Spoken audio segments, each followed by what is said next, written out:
नमस्कार विद्यार्थी मित्रो, चला आज आपण हेल्थ अँड डिसीजेस या पाठामधील नॉन इन्फेक्शियस डिसीजेस हा पॉईंट पाहणार आहोत. तर त्यापूर्वी आपण जर या चॅनलला सबस्क्राईब केलं नसेल तर सबस्क्राईब करून घ्या व हा व्हिडिओ पाहिल्यानंतर या व्हिडिओ लेसनच्या आधारित असणारी टेस्टसुद्धा आपल्याला द्यायची आहे. तर व्हिडिओ पहा व टेस्ट द्या. तुम्हाला किती अध्ययन झालं आहे. Diseases which do not occur through infections. Diseases which do not occur through infections and body contacts are called as non-infectious diseases. जे संसर्गाशिवाय किंवा इन्फेक्शनने न पसरणाऱ्या डिसीजेसना नॉन इन्फेक्शियस डिसीजेस म्हणतात. Such diseases arise in human body itself due to certain reasons. तर मग हे diseases का होतात, तर काही कारणामुळे हे डिसीजेस किंवा आपल्या बॉडीमधील काही बदलामुळे हे डिसीजेस होतात. त्यामधील पहिला डिसीज आहे cancer. Uncontrolled and abnormal cell growth is called as cancer. तर ही कॅन्सरची डेफिनेशनसुद्धा पाठ करून टाकायची आहे. अनकंट्रोल्ड अँड अबनॉर्मल म्हणजे ठराविक ठिकाणी सेल्सची असंख्य वाढ होणे आणि ती वाढ नॉर्मल नसणे म्हणजेच ती कॅन्सरची गाठ असते. मग त्या गाठीच्या तिथं गाठ तयार होते. एखाद्या ठिकाणी जर सेल्सची अनकंट्रोल्ड वाढ झाली तर तिथे ट्यूमर येतो, एखादी गाठ तयार होते आणि तो कॅन्सरचे असते. Group or lump of cancers cells is called as malignant tumour. मग एका ठिकाणी काय असतं, 2-4 गाठी असतात, ग्रुपने गाठी किंवा मग छोट्या छोट्या लम्प्स असतात, त्याला मॅलिग्नंट ट्यूमर म्हणतात. Cancer can occurs in various organs. तर हा वेगवेगळ्या अवयवामध्ये येतो, जसं की lungs, mouth, tongue, stomach, breast, uterus, skin and tissues like blood. तर ह्या वेगवेगळ्या ऑर्गन्समध्ये त्याची लागण होऊ शकते. तर modern diagnostic and treatment of cancer. तर आता नवीन पद्धतीने मॉडर्न पद्धतीने याची डायग्नॉस्टिक निदान केलं जातं आणि त्याची ट्रीटमेंट केली जाते. यामध्ये काय काय आहे तर various techniques like CT scan, म्हणजे CT स्कॅन करून तो ट्यूमर आहे का किंवा ती गाठ आहे का ही ओळखली जाते. तसेच MRI स्कॅन केला जातो, पूर्ण बॉडीचा स्कॅन केला जातो. त्याच्यातून सुद्धा आपण ओळखले जातं की कुठं काही तशी गाठ आहे का किंवा अशी अनकंट्रोल्ड अँड ॲबनॉर्मल सेलची कुठे ग्रोथ झाली आहे का. पण नंतर काय मॅमोग्राफी यामार्फतसुद्धा biopsy are used in diagnosis of cancer. तर ह्या वेगवेगळ्या पद्धती तर कॅन्सरचं डायग्नोसिस करण्यासाठी वापरल्या जातात. In case of treatment along with conventional method like chemotherapy. एक दुसरी पद्धत आहे किमोथेरपी. तुम्ही वेगवेगळे हिरोचे वगैरे क्रिकेटपटूचे कॅन्सर झाल्यानंतर त्यांचा किमोथेरपी केली जाते, त्याच्यामध्ये काहीतरी केस जातात वगैरे, नाही का, तुम्ही पाहिलं असेल. नंतर radiation therapy and surgery. Modern techniques like robotic and laparoscopic surgery are also followed. तर या रोबोटच्या सहाय्याने सुद्धा त्याचे ऑपरेशन्स केले जातात. लॅप्रोस्कोपी सर्जरी याच्यामार्फत सुद्धा त्याच्यावर ट्रीटमेंट केली जाते. तर आता आपल्याला पहिला हा आजार आहे, तर याचे रिझन्स काय आहेत, कारण की कोणत्याही आजाराचे काहीतरी रिझन्स असतात. आपण इन्फेक्शियस डिसीजमध्ये पाहिलं की ते एखाद्याच्या संपर्कात आले किंवा त्यांच्या आहारात खाण्यात काही जर पॅथोजन्स केले तर त्यांना त्या आजाराची इन्फेक्शियस डिसीजची लागण होते. तर ह्याची रिझन्स काय आहेत, कन्झम्पशन ऑफ टोबॅको. तर हे अत्यंत महत्त्वाचं कारण आहे. तंबाखू सेवन, गुटखा, स्मोकिंग, बिडी सिगारेट ओढणे, अल्कोहोलिझम, दारू पिणे, lack of fibres contents in food, आपल्या आहारात भाजीपाला नसणे, फळे नसणे, त्यामुळे सुद्धा याचा परिणाम होऊ शकतो. Excessive consumption of junk foods, आहारात सारखं तुम्ही जंक फूड खाणे म्हणजे पिझ्झा, बर्गर, वडापाव अशा प्रकारचे हे सारखं हे खाणे, यामुळे सुद्धा ते होऊ शकतं. Are some of the many possibilities reasons. Heredity may also be reason. तर ते अशा प्रकारचे जर आपण खात असू तर यांना होण्याची जास्त शक्यता असते. म्हणजे जो तंबाखू खात नाही त्याला होणारच नाही असं नाही, पण जास्त शक्यता या कारणामुळे होते. तसेच हेरिडिटरी हे सुद्धा एक रिझन आहे, म्हणजे आई वडिलांकडून मुलाला होऊ शकतो. नंतर सिम्पटम्स. तर सिम्पटम्समध्ये काय आहे? पहिले सिम्पटम्स आहे chronic cough, hoarse voice, difficulty in swallowing. तर जुनाट खोकला आहे, हॉर्स व्हॉइस आवाजात बदल होतोय, डिफिकल्टी इन शॉलोविंग काही गिळायला त्रास होते खाल्ल्याला गिळताना, हे सुद्धा लक्षणं असू शकतं. इनक्युरेबल स्किअर अँड इन्फ्लॅमेशन, एखादा उपचार करूनही बरा न होणारा व्रण किंवा सूज आलेला आपल्याला भाग. नेक्स्ट लम्प्स इन ब्रेस्ट, स्तनामध्ये गाठी येणे, ब्रेस्टमध्ये गाठी येणे. अनएक्सप्लेन्ड वेट लॉस, अकारण वजन घटणे, हा सुद्धा या सिम्पटम्सतून आपण सुद्धा काळजी घेतली पाहिजे. इथे एक लक्षात ठेवण्यासारखी गोष्ट लिहिली आहे, control diet helps to prevent some types of cancer. Controlled diet, तुम्ही जर आहार व्यवस्थित घेतला घ्याल, prevent some types of cancer, तर काही प्रकारच्या कॅन्सरवर याने कंट्रोल केला जाऊ शकतो.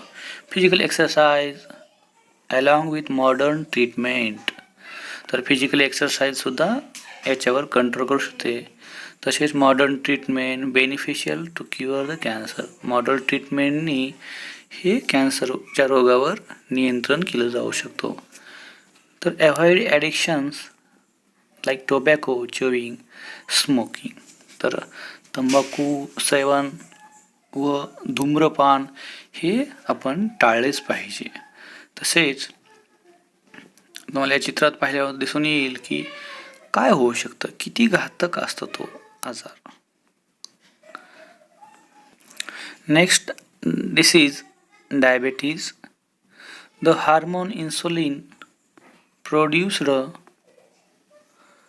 In pancreas control the level of sugar, glucose in blood. तर आपले हार्मोन्स जे आहे इन्सुलिन हे पॅनक्रियाज या ग्रंथीमध्ये तयार केले जातं आणि ती हार्मोन्स इन्सुलिन जे आहे ते ब्लडमधील शुगरवर कंट्रोल ठेवण्याचं काम करतं.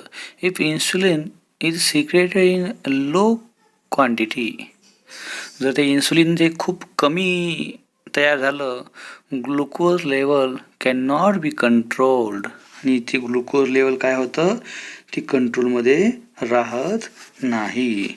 ह्या विकाराला,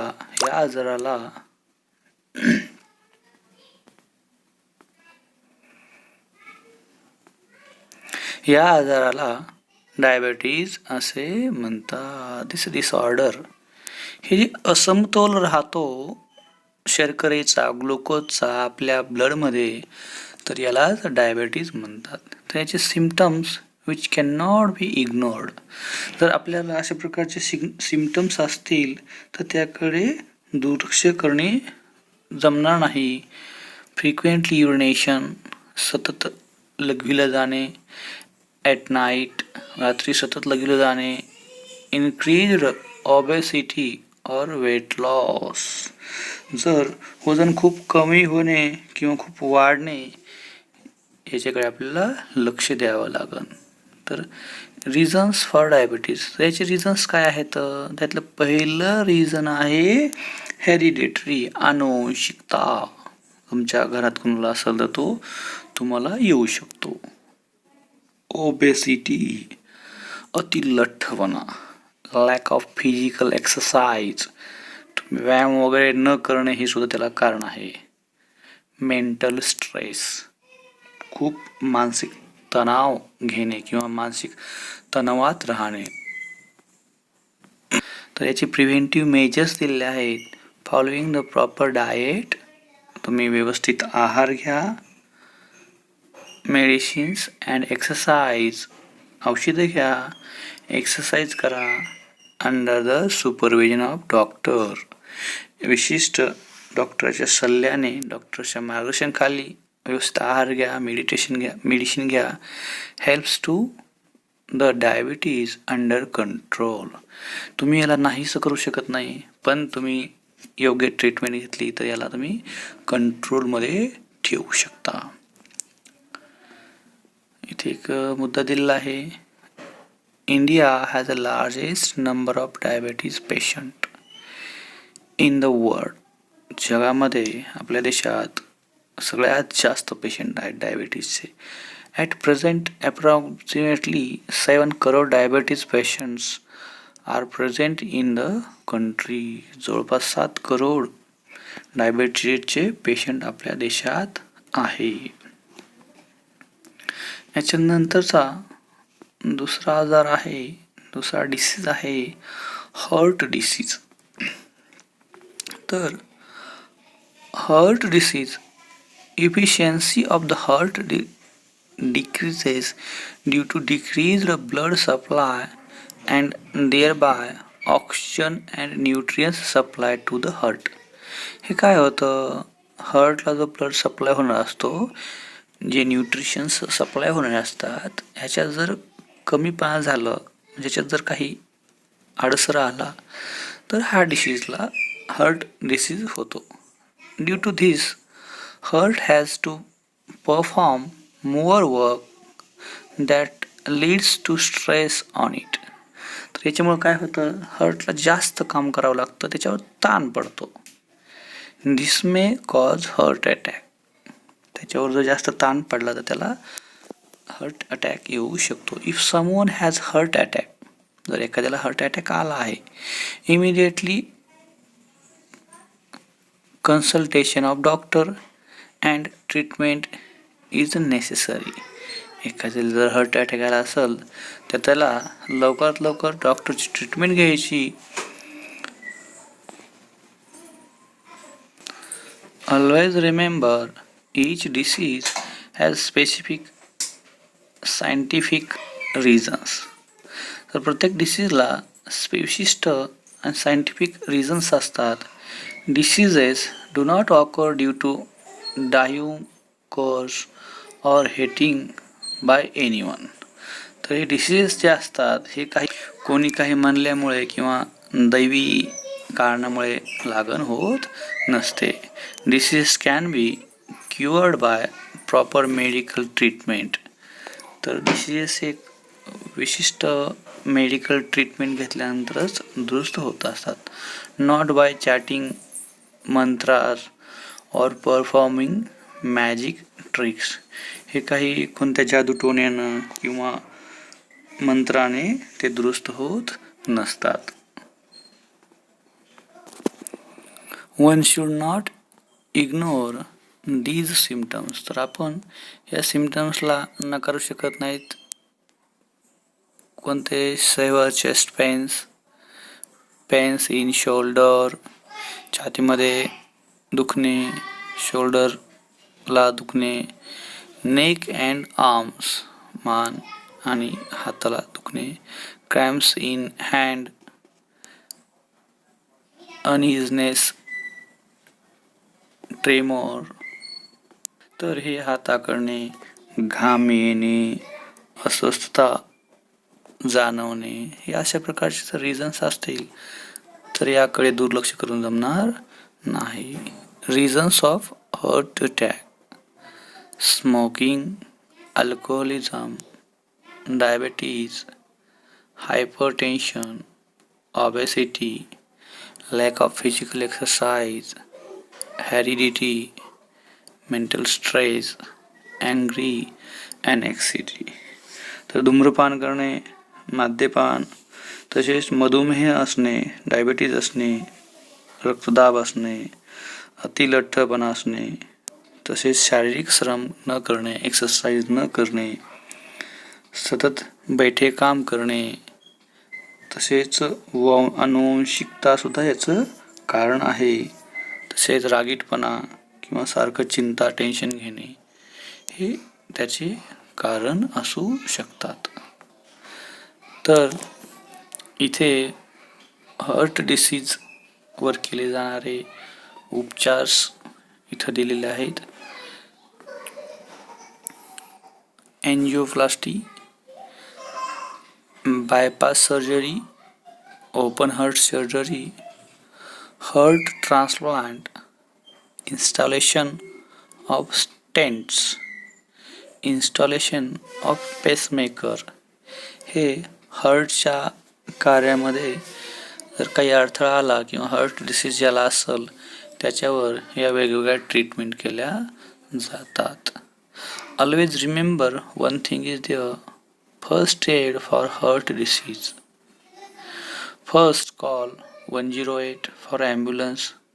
तर एखाद्याला हार्ट डिसीजची लक्षणं दिसत असतील तर सर्वप्रथम काय केलं पाहिजे?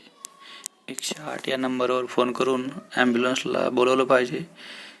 Check the consciousness of patient by shaking the shoulder. तो शुद्धीवर आहे का हे त्याला हलवून पाहिले पाहिजे. Keep the patient laying on the back in horizontal. त्याला सरळ पाठीवर झोपलेलं ठेवलं पाहिजे. ऑन हार्ड सरफेस, त्याला हार्ड सरफेसवर पाठीवर झोपून ठेवलं पाहिजे. Perform compression only life support. तर ही एक पद्धत आहे जी की पेशंटला आपण ट्रीटमेंट दिली पाहिजे प्राथमिकता लेवलवरती. COLS, compression only life support. In this press the center of thorax for at least 30 times at the rate of 100 to 120 strokes per minute. आपल्या छातीच्या मध्यभागी आपले 2 हात ठेवून त्या पेशंटच्या छातीवर हात ठेवून 30 वेळास त्याला दाबलं पाहिजे. कसं दाबलं पाहिजे? At the rate of 100 strokes per minute. एका मिनिटामध्ये 100 वेळेस दाबलं पाहिजे. तर ही आहे COLS, compression only life support. याच्यामुळे त्या पेशंटचं हार्ट परत सुरू होऊ शकतं किंवा डॉक्टरची ट्रीटमेंट मिळेपर्यंत त्याला तो आधार भेटू शकतो. Misuse of medicines. बऱ्याच वेळा औषधांचा गैरवापर होतो. Sometimes some peoples take a medicines without prescription of doctor. डॉक्टरच्या सल्ल्याशिवाय आपण मेडिकलवर जाऊन औषधं घेतो. Overdose of medicines may affects our body. आणि अशा प्रकारे जर ओव्हरडोस झाला तर तो आपल्या बॉडीवर घातक परिणाम करू शकतो. Overdose of pain killers may damage nervous system. आपण जर पेन किलरचा जर जास्त गोळ्या घेतल्या तर ते आपल्या नर्वस सिस्टीमला परिणाम करू शकतात. Excretory system. या एक्सक्रेटरी सिस्टीमला सुद्धा त्या परिणाम करू शकतात. म्हणजे किडनीवरती, लिव्हरवर सुद्धा हे परिणाम करू शकतात. Overdose of antibiotics may lead to nausea. Stomach ache, dysentery, rash, white patches on tongue etcetera. तर या अँटीबायोटिक्सच्या अतिवापरामुळे मळमळ होणे, पोटदुखी किंवा जुलाब लागणे किंवा अंगावर चट्टे येणे अशा प्रकारचे लक्षणं त्यामुळे दिसू शकतात. Think about it. याच्याविषयी थोडं चिंतन करा, विचार करा. Poor peoples do not afford the costly medicines Is there any alternative for this? Which one? Yes, this is a generic medicine. तर काही गरीब रुग्ण महागडे औषधे विकत घेऊ शकत नाहीत, तर त्यांच्यासाठी वेगळी एक व्यवस्था आहे, ती म्हणजे जेनरिक मेडिसिन्स. तर या जेनरिक मेडिसिन्सच्या माध्यमातून generic medicines are also known as general medicine. तर यालाच जनरल सामान्य औषधे असं म्हणतात. These are manufactured and distributed without any patent. तर हे कोणत्याही पेटंटशिवाय तयार केले जातात. These medicines are at par in quality with branded medicines. तर हे त्या ब्रँडेड मेडिसिन्सच्या दर्जाचेच असतात, पण त्याला तर production cost of these medicines is very low due to fewer expenses on research as their formula is ready available. तर त्याचा जो फॉर्म्युला असतो औषधाचा, तो औषधाचा फॉर्म्युला तयार मिळाल्यामुळे ह्याच्यावर रिसर्च करायला काही जास्त खर्च होत नसतो, त्यामुळे ह्या जेनरिक मेडिसिनची किंमत कमी असते. Use of ICT. You can easily obtain the generic medicines using mobile apps. तर तुमच्याकडे जर मोबाईल असेल तर त्या मोबाईलच्या सहाय्याने तुम्ही हे जेनरिक मेडिसिन सहज उपलब्ध करून घेऊ शकता. Like HealthKart and the Jansamadhan. Download those apps on your mobile and use it if necessary. तर हे हेल्थ कार्ड आणि जनसमाधान ह्या ॲप्सच्या माध्यमातून तुम्ही या गोळ्या मागू शकता, तुम्हाला ज्या आवश्यक आहेत त्या जेनरिक मेडिसिनच्या गोळ्या. Lifestyle and diseases. ही जी जीवनशैली वेगवेगळी झालेली आहे आणि हे आजार. Lifestyle includes the daily routine and the type of food. लाईफस्टाईलमध्ये काय असतं, त्याची डेली रुटीन कशी आहे, मग त्याची उठण्याची असेल, झोपण्याची असेल, आहार घेण्याची असेल. Nowadays, habits like staying in bed till late morning and going to bed late at night. उशिरा झोपायला जाणे आणि सकाळी उशिरा उठणे ही एक हॅबिट झालेली आहे. Frequently changes in meal timing. आणि उठण्याच्या आणि झोपण्याच्या सवयी जर बदल असेल तर नक्कीच जेवणाच्या वेळेसुद्धा बदल होतो. Lack of physical exercise. मग एक्सरसाइजसुद्धा होत नाही. कन्झप्शन ऑफ जंक फूड खाण्यात जास्त येणे एक्सेट्रा हॅव बीन इन्क्रीज्ड.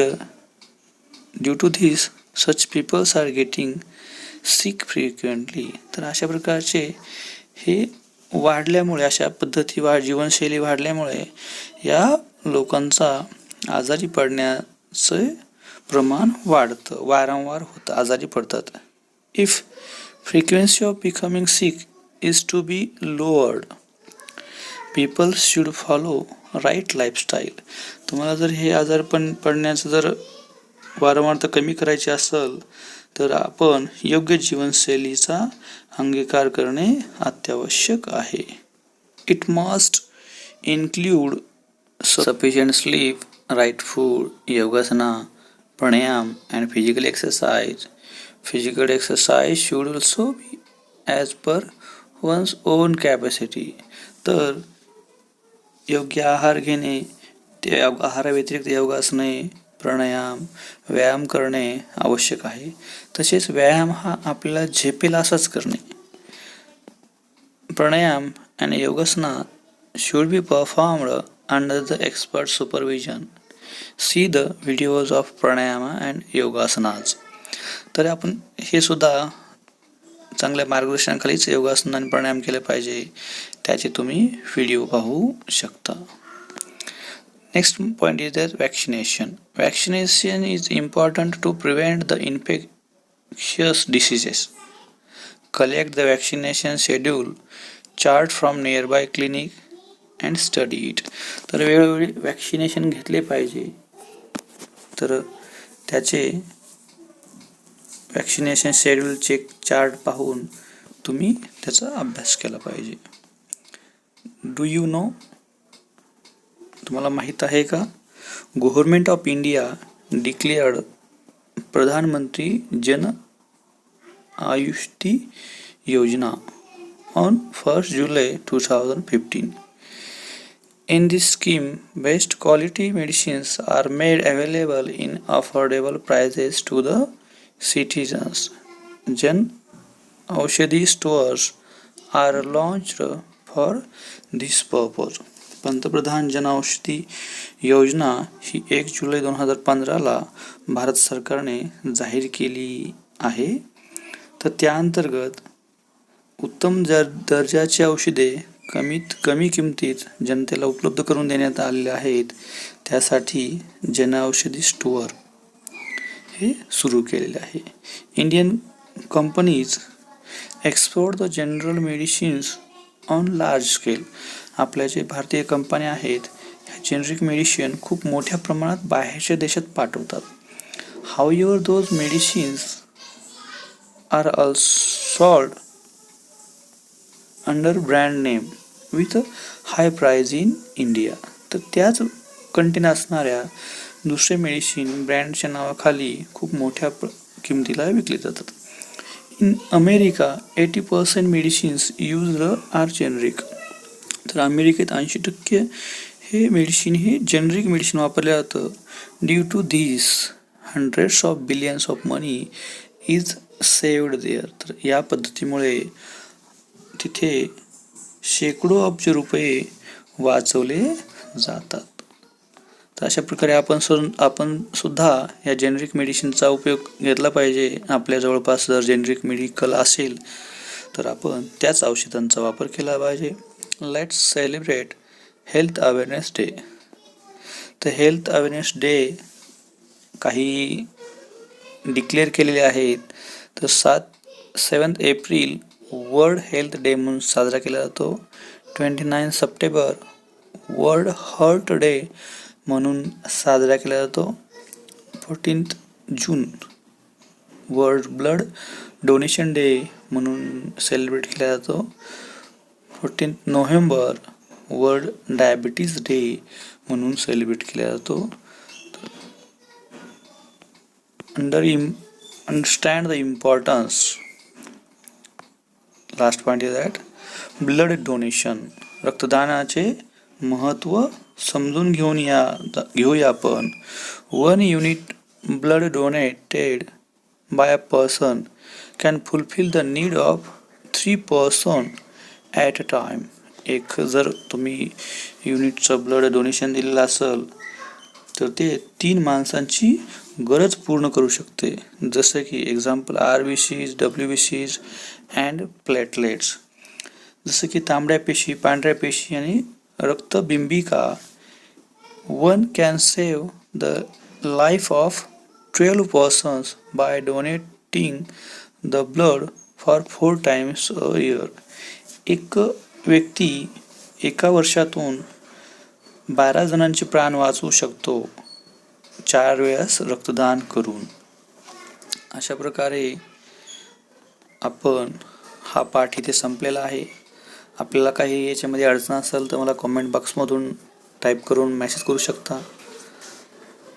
आणि या चॅनलला सबस्क्राईब करायला आणि लाईक करायला विसरू नका. धन्यवाद.